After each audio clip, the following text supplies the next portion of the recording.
तो मॉनसून ने इस बार धमाकेदार एंट्री मारी है। केरल में मॉनसून ने 16 साल में सबसे पहले दस्तक दी है। वहीं महाराष्ट्र में मॉनसून की एंट्री ने 35 साल का रिकॉर्ड तोड़ दिया है। तो आगे कैसी रहेगी मॉनसून की रफ्तार, कब कहां पहुंचेगा monsoon, commodity editor Mrityunjay Kumar Jha से समझते हैं। मृत्युंजय, मॉनसून ने तो अपने रंग दिखाने शुरू कर दिए हैं और रिकॉर्ड पे रिकॉर्ड बनाया जा रहा है। अब मॉनसून की टाइमलाइन क्या कहती है आगे? बिल्कुल, देखिए, और मानसून ने जो दस्तक दी है केरल में और महाराष्ट्र में, ये अपने आप में एक रिकॉर्ड है। और 16 साल का रिकॉर्ड टूटा है केरल में एंट्री का, और महाराष्ट्र में 35 साल का रिकॉर्ड टूटा। मतलब इससे पहले 1990 में 24-25 मई के आसपास मानसून मुंबई पहुंचा था और महाराष्ट्र के बाकी हिस्सों में। उसके बाद ये पहली बार हो रहा है 35 सालों में कि इतनी जल्दी मानसून की एंट्री हुई है। अब सवाल यह है कि यहाँ से आगे मानसून की चाल क्या होगी। तो जो अभी के हालात हैं, जो कंडीशन है मानसून के, वो आगे बढ़ने के लिए काफ़ी फेवरेबल है। और अगले 2-3 दिनों में आप देखिए कि बहुत सारे जो नॉर्थ ईस्टर्न स्टेट्स हैं, वहाँ पर आपको अगले 2-3 दिनों में मानसून की बारिश दिखेगी।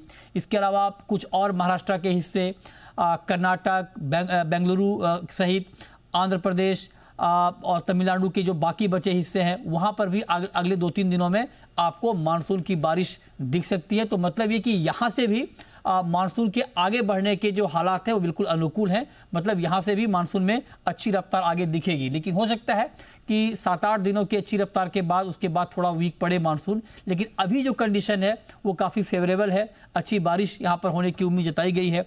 और जैसा कि आईएमडी ने पहले भी कहा था कि इस बार वक्त से पहले आएगा मानसून और सामान्य से ज़्यादा बारिश होगी। और इस साल आईएमडी और स्काईमेट, जो प्राइवेट एजेंसी है स्काईमेट, दोनों का यह अनुमान है कि इस बार काफ़ी अच्छी बारिश होगी, सामान्य से ज़्यादा बारिश होगी। तो मानसून को लेकर अच्छी खबर है। 4 महीने का ये पूरा पीरियड मानसून का पूरा समय होता है, जून से लेकर सितंबर तक का। और ये 4 महीनों में से जून और जुलाई का महीना खरीफ की खेती के लिए सबसे ज़्यादा महत्वपूर्ण होता है। तो जून जुलाई के लिए भी अब तक के हालात काफ़ी बेहतर बताए जा रहे हैं। तो मतलब ये कि खरीफ की बुआई के मोर्चे पर अच्छी खबर होगी, खेती के मोर्चे पर अच्छी खबर होगी।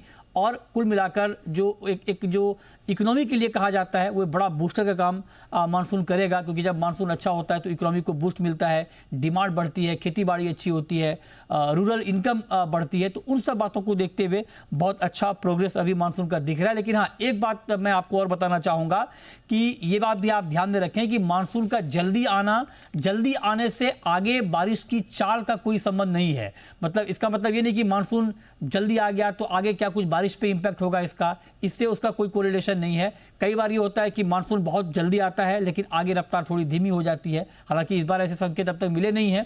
2009 का एग्जांपल हम लोग ले रहे हैं, बार बार कोट कर रहे हैं कि 2009 के बाद पहली बार केरल में इतनी जल्दी मानसून आया है। तो 2009 में जल्दी आने के बाद भी 23% कम बारिश हुई थी पूरे मानसूनी सीजन में।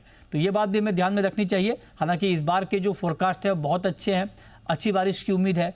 हम उम्मीद कर रहे हैं कि आगे भी हालात बेहतर बने रहे। चलिए, उम्मीद तो यही है कि इस बार मॉनसून में बारिश जमकर बरसें, बादल जमकर बरसें। धन्यवाद करते हैं आपका मृत्युंजय इस अपडेट के लिए।